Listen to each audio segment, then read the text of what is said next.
देखो जैसे हम लोगों ने एलिप्स के केस में एक सेकंड डेफिनेशन को पढ़ा था, है ना।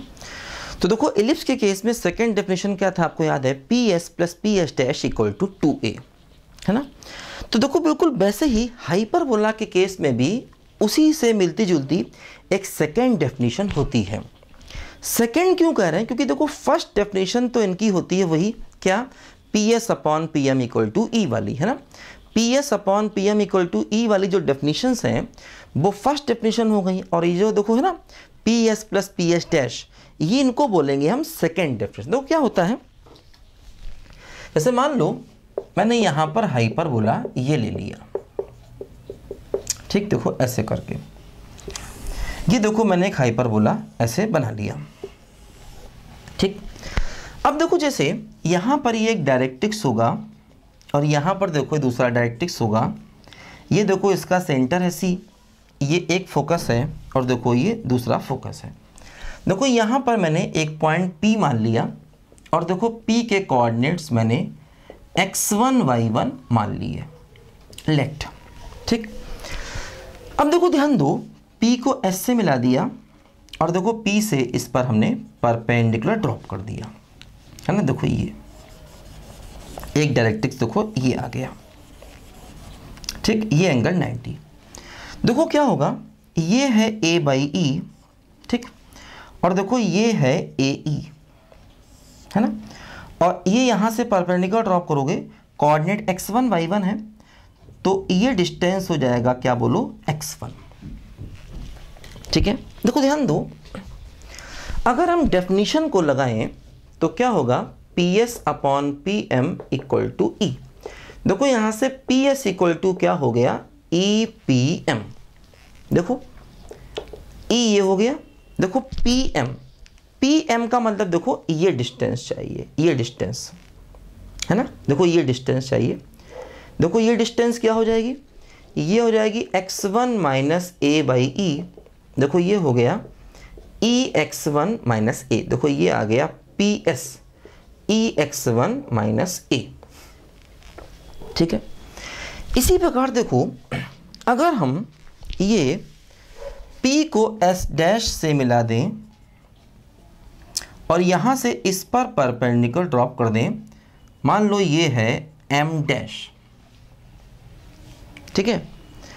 अब देखो क्या होगा, अगर हम ये फोकस ले रहे हैं तो ये डायरेक्ट्रिक्स लेना पड़ेगा। जैसे मैंने बताया था एलिप्स में भी, अगर आप P पॉइंट कहीं भी लीजिए, P पॉइंट चाहे आप इस ब्रांच पे लीजिए चाहे इस ब्रांच पर, P पॉइंट कहीं भी आप लीजिए, अगर आप ये फोकस ले रहे हैं तो करस्पॉन्डिंग ये डायरेक्ट्रिक्स लेनी होगी डेफिनेशन में, और इसी प्रकार अगर आप ये फोकस ले रहे हैं तो ये डायरेक्ट्रिक्स लेनी होगी। देखो ध्यान दो क्या होगा, अगर हम डेफिनेशन का यूज़ करें, देखो यहाँ पर फिर से, तो क्या होगा, देखो P S dash upon P M dash equal to E, ऐसे हो गया।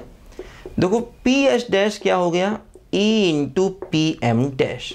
अब देखो पी एम डैश का मतलब देखो ये डिस्टेंस, देखो ये हो गया ए बाई ई, है ना। देखो ये पी एम डैश, देखो पी एम डैश क्या होगा, इन दोनों के सम के बराबर होगा, मतलब x1 plus A by E, देखो ये हो गया ई x1 प्लस ए, देखो ये हो गया पी एस डैश, ध्यान दो, है ना। देखो ये चाहिए ना पी एम डैश, ये डिस्टेंस चाहिए, तो देखो ये कितनी है x1 और ये क्या है ए बाई ई, दोनों को ऐड कर दिया तो पी एम डैश आ गया। देखो ये जो पी एस और पी एस डैश है, इनको बोलते हैं क्या बोलो, फोकल डिस्टेंसेस, है ना, इन्हें क्या बोलते हैं, फोकल डिस्टेंसेस। अब देखो ध्यान दो, अगर हम पी एस डैश में से पी एस को माइनस कर दें, है ना, इसमें से इसको माइनस कर दें, तो देखो ये 2a के बराबर आ जाएगा, है ना। तो देखो इसी को ही हम कहते हैं सेकेंड डेफिनेशन ऑफ हाइपरबोला। बस थोड़ा सा इसमें इंप्रूवमेंट कर लें, क्या, P S dash minus P S का मॉड इक्वल टू 2a कर लें, मॉड कर लें। मॉड इसलिए क्योंकि देखो जैसे यहाँ पर पी एस डैश ज़्यादा है, पी एस कम है ना। अगर ये P पॉइंट इधर ले लेंगे तो PS ज़्यादा हो जाएगा और PS डैश कम हो जाएगा। तो मॉड लेने का मतलब ये हुआ कि अब इसका रिजल्ट हमेशा क्या रहेगा, पॉजिटिव रहेगा। तो देखो इसी को ही हम कहते हैं सेकेंड डेफिनेशन ऑफ हाइपरबोला, है ना। इसी को हम कहते हैं second definition of hyperbola, PS dash minus PS equal to 2a। ठीक है, दूसरा यहां पर ध्यान दो। अब सेकेंड डेफिनेशन से मतलब क्या, देखो जैसे ये जो S और S डैश हैं ये दोनों फिक्स पॉइंट्स हैं, है ना।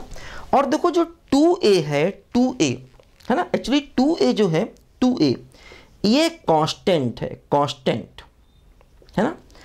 और देखो ये जो कांस्टेंट है एक्चुअली देखो ट्रांसवर्स एक्सिस यहां से यहां तक होता है, इस डिस्टेंस को कहते हैं 2a। देखो यहां से यहां तक होता है हमारा ट्रांसवर्स एक्सिस, तो इस डिस्टेंस को कहा जाता है 2a। तो देखो ये जो 2a डिस्टेंस है ये SS डैश से कम है, मतलब देखो ये जो कांस्टेंट है ये SS डैश से कम है, ध्यान दो, है ना। PS dash minus PS equal to 2a, और देखो ये जो कांस्टेंट आ रहा है 2a, देखो ये SS डैश से कम है। देखो एक्चुअली यहाँ से यहाँ तक का डिस्टेंस क्या होता है बोलो, 2a होता है, और ये है SS डैश। जैसे इलिप्स में जो 2a था वो SS डैश से ज़्यादा था, ध्यान दीजिए। और यहाँ पर देखो जो ये 2a कांस्टेंट आ रहा है, देखो ये SS डैश से कम आ रहा है ना। तो मतलब देखो इसको हम ऐसे भी कहते हैं, P क्या है, P हाइपरबोला का कोई भी जनरल पॉइंट है। तो इसको हम ऐसे कहते हैं कि लोकस ऑफ ए पॉइंट, है ना, सच दैट, है ना, डिफरेंस ऑफ डिस्टेंसेस, है ना, from S and S dash is equal to constant. मतलब P पॉइंट का लोकस अगर उसका S और S डैश से डिस्टेंसेस का डिफरेंस क्या हो जाए, कांस्टेंट, है ना।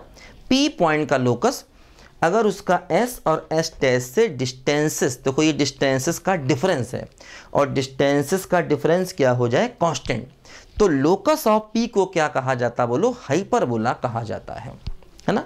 कि उसका S और S डैश से डिस्टेंसेस का डिफरेंस क्या हो जाए बोलो, कांस्टेंट, है ना। तो ऐसे केस में हम P के लोकस को क्या बोलते हैं, हाइपरबोला बोलते हैं। ठीक है, और ये जो कांस्टेंट है ये SS डैश से कम होता है, ये भी ध्यान देना है। तो इसी को हम कहते हैं सेकेंड डेफिनेशन, है ना। मतलब लोकस ऑफ P इफ है ना, डिफरेंस ऑफ डिस्टेंसेस, है ना, PS and PS dash is constant, है ना। Difference of distances PS and PS dash is constant। ठीक है, तो हम इसी को कहते हैं सेकेंड डेफिनेशन ऑफ हाइपरबोला। अब देखो जैसे यहाँ पर 2a आ रहा है, अगर हम वो सेकेंड वाला हाइपरबोला ले लें, मतलब अगर हम देखो ये वाला हाइपरबोला ले लें, है ना, वर्टिकल हाइपरबोला, तो इसमें PS और PS डैश का मॉडुलस क्या हो जाएगा, 2b हो जाएगा। ध्यान दीजिए, अगर हम ये वाला हाइपरबोला ले लेंगे तो ये डिफरेंस 2b के बराबर हो जाएगा। जैसे इलिप्स में भी ऐसा ही था, है ना। यहाँ पर ये ट्रांसवर्स एक्सिस है और यहाँ पर 2b होता है ट्रांसवर्स एक्सिस, ये बात यहाँ पर ध्यान देना है। ठीक है, तो देखो यहाँ पर जैसे हमने इलिप्स में भी इससे एक और नया पॉइंट निकाल दिया था, यहाँ पर भी हम इससे एक और नया पॉइंट देखो निकाल सकते हैं। लिखो ज़रा ध्यान से, पहले इसको बताता हूँ मैं आपको, इसमें और भी एक इम्पॉर्टेंट पॉइंट।